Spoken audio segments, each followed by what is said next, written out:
পশ্চিমবঙ্গের মুখ্যমন্ত্রীর কাছে আমার প্রশ্ন থাকবে, পশ্চিমবঙ্গে এসআইআর চালু করার আগে কেন আপনি বিরোধিতা করে বললেন না যে পশ্চিমবঙ্গে আমি এসআইআর হতে দেব না?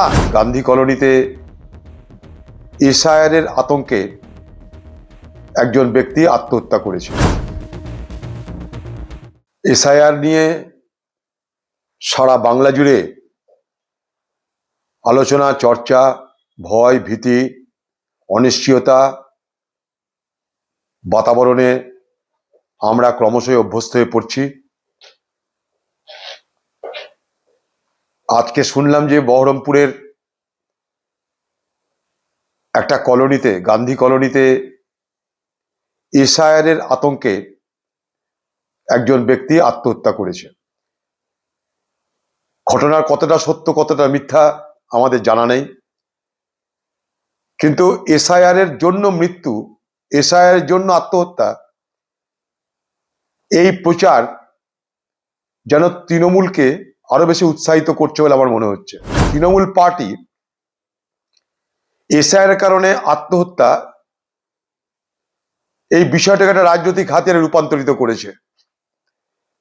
আমার পশ্চিমবঙ্গের তৃণমূলের সরকারের কাছে, পশ্চিমবঙ্গের মুখ্যমন্ত্রীর কাছে আমার প্রশ্ন থাকবে যে আপনি বিএলওর কাছ থেকে দরখাস্ত নিয়েছেন, শেষে আপনি দরখাস্ত জমা দেবেন বলছেন, বিপ্লবী আপনি।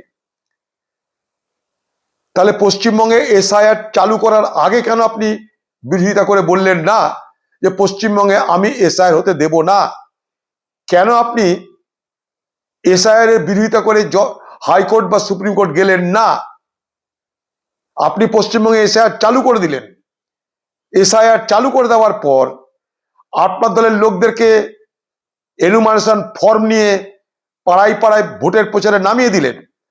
এখন থেকে ভয় দেখানো শুরু হয়ে গেছে যে যারা এনুমারেশন ফর্ম নিয়েছে তাদেরকে তৃণমূলকে ভোট দিতে হবে। নেতাদের বাড়িতে এনুমারেশন ফর্ম পাওয়া যাচ্ছে। আপনার যদি এতই এসআইআর সম্পর্কে আপনার প্রতিবাদ থাকতো, বিরোধিতা থাকতো, তাহলে আপনি এসআইআর চালু করতে দিলেন কেন পশ্চিমবঙ্গে বলুন? আজকে তামিলনাড়ুর মুখ্যমন্ত্রী স্ট্যালিন সে সুপ্রিম কোর্ট করছে তার রাজ্যে এসআইআর চালু করতে দেবে না বলে। তাহলে আপনি যখন জানতেন বিহারের এসআইআর এর পর যে আপনার রাজ্যেও এসআইআর হবে, তখন আপনি কেন সুপ্রিম কোর্টে গেলেন না? আপনি কেন এসআইআর চালু করার বিরোধিতা করলেন না? সব করবেন আপনি, নাটক করবেন আপনি, সবকিছু একসঙ্গে হতে পারে না।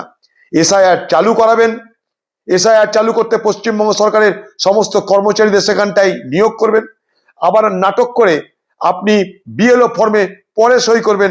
এসব নাটক বাংলার মানুষ দেখতে পাচ্ছে। তাই হিম্মত যদি থাকতো আপনার, এসআইআর চালু করার বিরোধিতা করতে পারতেন আপনি তা করেননি। কারণ আপনি জানেন এসআইআর থাকলে আমার লাভ, এসআইআর এর ভয় দেখাবো, এনআরসির স্মৃতিকে তুলে আনবো, এনআরসি আর এসআইআর কে মিলেমিশে এক করে দিয়ে বাংলা জুড়ে আমি ভোটের বাতাবরণ তৈরি করব। আর বাকি কেউ কোথাও মারা গেলে, সত্য মিথ্যা যাই হোক না কেন, এসআইআর করার জন্য মানুষ আত্মহত্যা করছে। কেন করবে আত্মহত্যা? কেন করবে? মানুষের ভয় কেন? কারণ আপনি মানুষকে ভয় দেখাচ্ছেন, তাই মানুষের ভয়।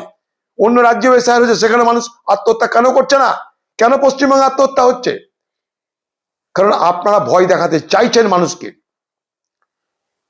আমি বহরমপুর শহরের আজকের ঘটনার পরিপ্রেক্ষিতে বলতে চাই, মুর্শিদাবাদ জেলার কংগ্রেস পার্টির হেডকোয়ার্টার বহরমপুর পার্টি অফিস, আমরা 4টে থেকে 5টা হেল্পলাইন চালু করেছি এসআইআর নিয়ে।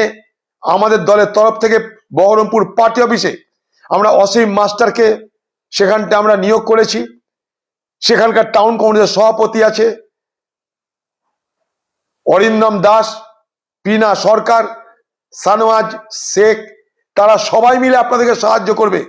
বহরমপুরের মানুষ, মুর্শিদাবাদের মানুষ, যেমন 4টে হেল্পলাইন আপনাদের দিয়েছি, ঠিক একইভাবে কারো কোনো অসুবিধা হলে আপনারা মুর্শিদাবাদ জেলার কংগ্রেসের পার্টি অফিস বহরমপুর শহরে কেন্দ্রীয় পার্টি অফিসে আপনারা এসে সেখানে আপনারা সহযোগিতা চাইবেন, আপনাদের সমস্যার কথা বলবেন। আমরা সবাই আপনাদের সহযোগিতা করব। খামোখা ভীত হবেন না, অকারণে আতঙ্কিত হবেন না, এটাই আমার বক্তব্য।